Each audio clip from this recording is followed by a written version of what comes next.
ബംഗ്ലാദേശിൽ നിന്ന് വരുന്ന വാർത്ത അത്ര ശുഭകരമായ വാർത്തയല്ല. അല്പം ആശങ്കയുണ്ടാക്കുന്ന വാർത്ത തന്നെയാണ്. ബംഗ്ലാദേശിൽ വീണ്ടും ന്യൂനപക്ഷങ്ങൾക്കെതിരെ ആക്രമണം.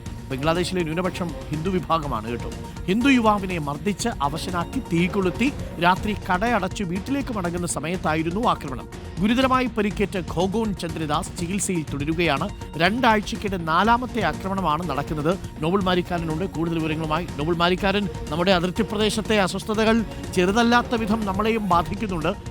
ബംഗ്ലാദേശിലെ ന്യൂനപക്ഷമാണ് ഹിന്ദു വിഭാഗം. അവർക്കെതിരെ തുടർച്ചയായിട്ട് ആക്രമണങ്ങൾ നടക്കുന്നു. ഇപ്പോൾ ഏറ്റവും ഒടുവിൽ ഒരു ആക്രമണം കൂടി ഇന്നലെ റിപ്പോർട്ട് ചെയ്തിട്ടുണ്ട്. എന്താണ് സാഹചര്യം ഇപ്പോൾ ബംഗ്ലാദേശിൽ? Good morning Nobel.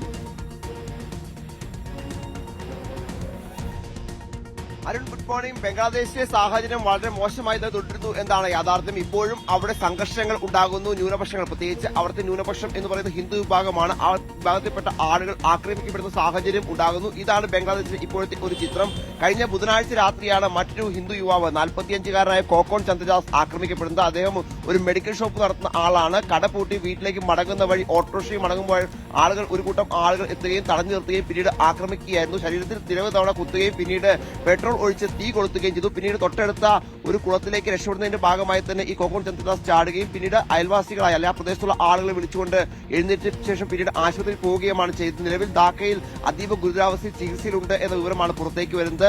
ഈ ഖോഗോൺ ചന്ദ്രദാസിന്റെ ഭാര്യ സീമ വ്യക്തമാക്കുന്നത് ഒരു തരത്തിലുള്ള മറ്റാളുകളുമായുള്ള കലഹങ്ങളോ അല്ലെങ്കിൽ അത്തരത്തിൽ വ്യക്തിപരമായ വൈരാഗ്യങ്ങളോ ഒന്നും ഖോഗോൺ ചന്ദ്രദാസ് ഇല്ല. പക്ഷേ എന്തിനാണ് ഈ ആക്രമണം എന്നതിനെക്കുറിച്ച് ഒരു വ്യക്തതയില്ല എന്ന് പറയും. നിലവിൽ 2 പേരെ ഈ സംഭവവുമായി ബന്ധപ്പെട്ടുകൊണ്ട് ഇയാൾ തിരിച്ചറിഞ്ഞിട്ടുണ്ട്.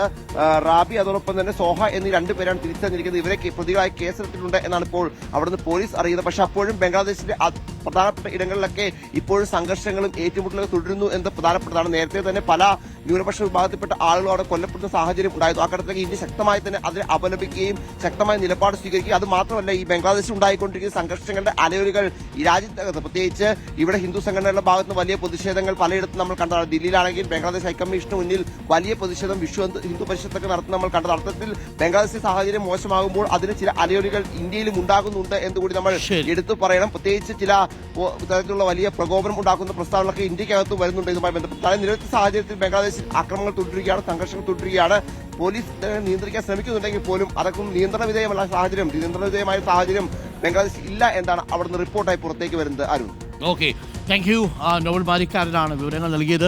നമ്മുടെ അതിർത്തി പ്രദേശമാണ്. അവിടെ ഉണ്ടാകുന്ന ഇത്തരത്തിലുള്ള അസ്വസ്ഥതകൾ നമ്മളെയും ബാധിക്കുമെന്നുള്ളതാണ്. അടുത്ത കാലത്ത് ദില്ലിയിൽ ഹിന്ദു സംഘടനകളൊരു പ്രതിഷേധം നടത്തിയതൊക്കെ കണ്ടു ബംഗ്ലാദേശ് ഹൈക്കമ്മീഷണറുടെ ഓഫീസിന് മുന്നിൽ. പ്രിയപ്പെട്ടവരെ, എത്രയും പെട്ടെന്ന് ബംഗ്ലാദേശ് സമാധാനത്തിന്റെ പാതയിലേക്ക് തിരികെ വരട്ടെ എന്ന് നമുക്ക് ആശിക്കാൻ കഴിയും.